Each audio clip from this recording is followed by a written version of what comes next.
On la surnomme la petite tempête. Tu l'as vu, elle a fait la performance la plus regardée au Festival de Cannes 2024.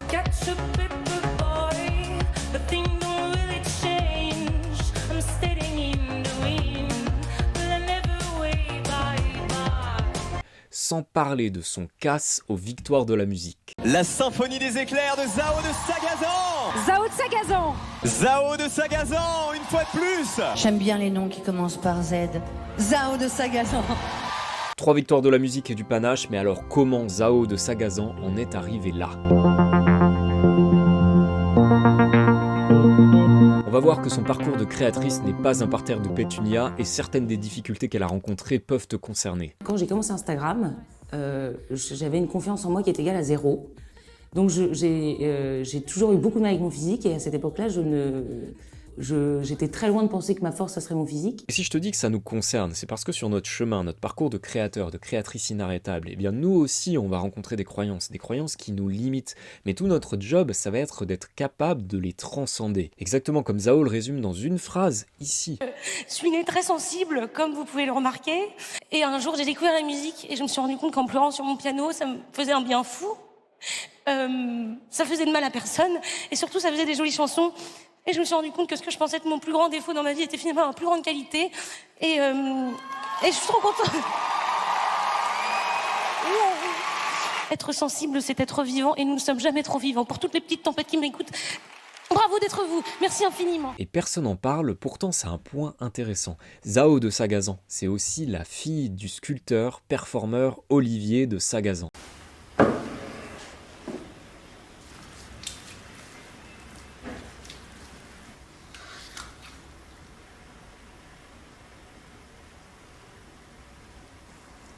Allez, on va plus loin là.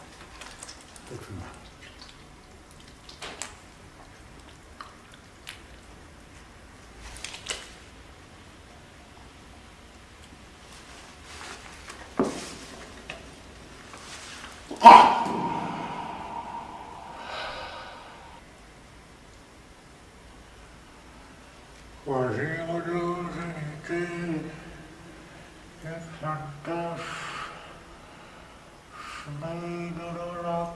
Cette vidéo-là, elle a fait 6,4 millions de vues et elle a été publiée en 2008. Alors autant dire que le père, il a pas traîné pour investir les réseaux. Et tant qu'on parle de lui, je t'invite à écouter sa vision de l'art. Il y a une phrase de Fragonard que j'adore.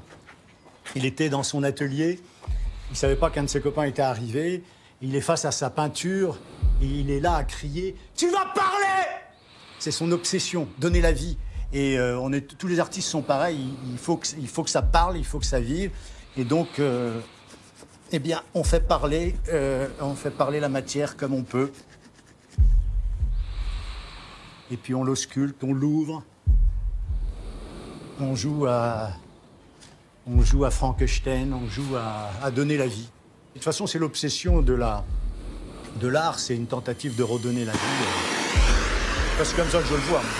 Son père, comme elle le partage parfois dans des interviews, eh bien ça a été un soutien pour son parcours artistique. Voilà pourquoi c'est intéressant d'en parler, parce que son père, c'est d'une part de son environnement. Et ton environnement, lorsque tu es créateur, ou même d'une façon générale dans la vie, c'est ce qui peut te soutenir, c'est ce qui peut te guider dans ta démarche. Tim Grauer, un célèbre coach qui a notamment travaillé avec Michael Jordan, il a l'habitude de partager dans ses interviews, mais aussi dans ses livres, l'importance de l'environnement dans le soutien pour le succès des athlètes. Il t'explique qu'en tant que coach, tu peux apporter des conseils, tu peux guider la personne, tu peux la soutenir, tu peux être très présente dans ta vie, mais que si le soir tu rentres chez toi et qu'admettons ton conjoint, ta conjointe ne te soutient pas dans ta démarche, et alors que d'un côté avec ton coach t'essaies de déplacer des obstacles, d'un autre ton environnement lui va encourager des croyances qui peuvent être limitantes et justement te détourner de ta démarche et faire que ta progression, eh bien elle va être ruinée ou du moins qu'elle n'exprimera pas son maximum de potentiel. C'est donc dire si ton environnement c'est un élément crucial dans ta réussite. Et Zao nous partage ici un exemple de soutien de son père. Le premier pas que j'ai fait dans l'électronique, c'était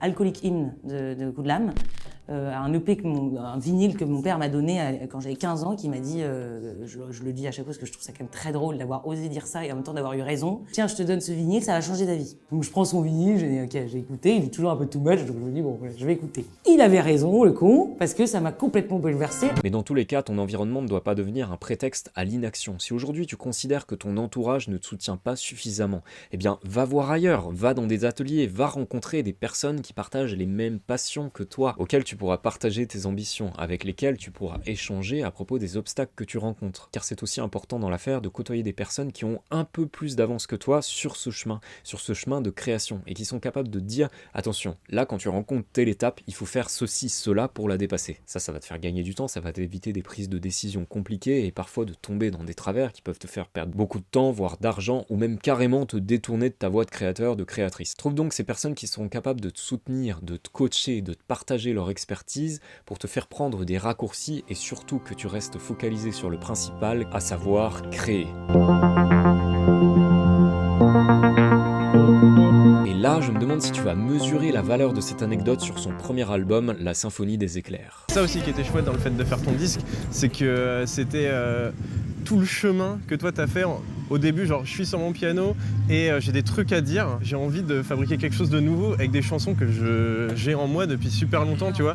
Et bien sûr, ça ne réarrivera jamais parce qu'il n'y aura jamais 8 ans entre le moment où tu écris une chanson et le moment où ça sort. Maintenant, on est dans un processus très différent. Mais là, ça, c'est une vraie spécificité du disque en vrai. C'est vraiment un album d'adolescente qui découvre la vie et la musique en même temps. 8 ans de travail, ça veut dire que tes créations que t'as pas encore partagées aujourd'hui, eh bien elles ont ce potentiel de devenir une œuvre. Tu sais, tous tes carnets de chansons, de poèmes, toutes ces floraisons de vues, de ressentis, aujourd'hui tu pourrais en faire quelque chose. Peut-être même qu'il y a une part au fond de toi qui n'attend que ça. Mais alors comment faire pour transformer ces créations en œuvres? Zao nous donne une première base. Mais je me disais, un jour, j'écrirai des chansons extraordinaires. En fait, j'ai très vite compris que le seul moyen d'être bon, c'est de le faire. Et donc, il y a eu ce côté vraiment de travailler, de continuer. Et puis très vite, j'ai vu par Instagram plus qu'un outil pour plaire, un outil pour me comprendre et me plaire à moi. Une bonne manière de commencer à le faire, comme dit Zao de Sagazan, eh bien c'est de partager ce que tu fais. Pour moi, une œuvre, c'est à partir du moment où tu vas lui ajouter une nouvelle dimension, c'est-à-dire que tu as ta création au départ, et là, tu vas comme lui donner une impulsion, une intention, un objectif particulier. Et bien ce premier objectif, ça peut être simplement de partager ce que tu fais. Et Zao, elle l'a bien compris en utilisant les réseaux. Alors là, c'est la partie de la vidéo où on commence à faire le tri entre ceux qui sont vraiment déterminés, qui vont regarder la suite et tirer profit de la vidéo, et ceux qui étaient venus là pour une petite actualité people, qui n'ont pas encore suffisamment d'engagement. Regarde ça, si on va sur son profil Instagram, qu'est-ce qu'on voit? 300 000 abonnés, des vidéos, des photos publiées régulièrement, et elle nous explique que partager sur les réseaux, eh bien ça a été une des premières étapes de sa vie de créatrice. J'ai découvert Instagram, où je commençais à faire des petites vidéos pour mes potes à l'époque. Et du coup, c'était à cette époque-là, on n'avait que 15 secondes pour faire une vidéo. Donc du coup, je devais en 15 secondes faire une belle histoire, tu vois. Donc j'ai découvert en fait la notion de refrain, où je devais en 15 secondes raconter un truc. Après, j'étais obsédée par mes vidéos Instagram et en même temps par mes chansons. Enfin, j'étais tout le temps obsédée, quoi. Et je ne pensais qu'à... Je mangeais mon goûter et hop, je courais au piano. Et dès qu'on me disait que Zao, il est 23h à te coucher, j'étais en mode non, je n'ai pas fini ma chanson, c'est du sérieux. Et l'intérêt d'une audience, c'est qu'elle nous soutienne. Regarde comment Zao lui a fait appel lors des victoires de la musique. Je suis nominée pour la victoire chanson de l'année. Si la symphonie des éclairs est celle que tu préfères, tu peux voter pour ma chanson et demander à tes parents de le faire, à tous tes potes, à tous les gens que tu connais, parce que plus vous êtes de votants, plus j'ai des chances de gagner cette victoire. Tout est entre vos mains. Tu sais, il y a une image populaire qui voudrait que lorsqu'on est artiste, on reste complètement focalisé sur sa création, on ne communique pas vraiment, toutes nos heures sont uniquement dédiées à créer. Mais tout ça, c'est qu'un mythe. Regarde par exemple, en ce moment, il y a le film Deuxième acte de Quentin Dupieux. Qu'est-ce que font les comédiens? Tu prends Raphaël Quénard, eh bien il fait de la promo, il participe à des conférences de presse. Pourquoi? Pour soutenir le film, pour que le film fasse des entrées, pour qu'il soit suffisamment rentable, et qu'ensuite d'autres films puissent être produits, ou potentiellement lui sera acteur à nouveau, ce qui lui permettra d'exercer sa passion. À ton échelle, c'est la même chose. Tu peux utiliser les réseaux pour montrer ton expertise, pour montrer tes créations, pour te permettre de créer une audience qui t'apportera du soutien, qui t'apportera concrètement des revenus, de sorte à ce que tu puisses continuer à créer exactement comme ces comédiens ou Zao de Sagazan. C'est ça qu'on appelle vivre de ses créations. Et pour te soutenir dans cette démarche, je vais te confier quelque chose. C'est important de savoir quelle est notre valeur profonde. Je vais te donner un exemple simple. Lorsqu'un discours t'inspire, c'est parce qu'il touche une valeur profonde chez toi. Est-ce que c'est la liberté? Est-ce que c'est l'égalité? Est-ce que c'est le partage? Est-ce que c'est l'entraide? Est-ce que c'est la fraternité? La justice? L'honnêteté? Ça, c'est à toi de le définir. Et l'inspiration, elle n'existe qu'à partir du moment où on touche cette valeur profonde. Et une fois que tu l'as trouvée, tu vas comprendre que c'est elle que tu vas servir à travers ta démarche de créateur, de créatrice. Et ici, Zao de Sagazan nous donne un exemple concret. Les bonbons de Brel, tout d'un coup, Brel m'ouvrait la porte de « on peut faire une chanson avec une voix comme ça ». Je vous ai apporté des bonbons. Et je me disais, mais attends, mais quoi, on peut faire comme ça? Et je me suis dit, génial! Et tout d'un coup, je te dis, mais tout est possible, quoi. Les gens qui m'inspirent le plus, c'est ceux qui m'ouvrent toutes les portes de la liberté de tu peux faire ce que tu veux, quoi. Alors, est-ce que toi aussi tu as envie d'ouvrir encore plus grand les portes de la liberté? Est-ce que tu veux vivre de tes créations? C'est pas rien ça comme question, vouloir vivre de ses créations. Et peut-être que tu te demandes également par où commencer. Et c'est normal. En fait, tu as même raison de te poser ces questions. Parce qu'au départ, c'est important d'avoir des bonnes bases, d'avoir les bases qui vont te permettre de continuer sur le long terme et d'arriver à ton objectif de vivre de tes créations.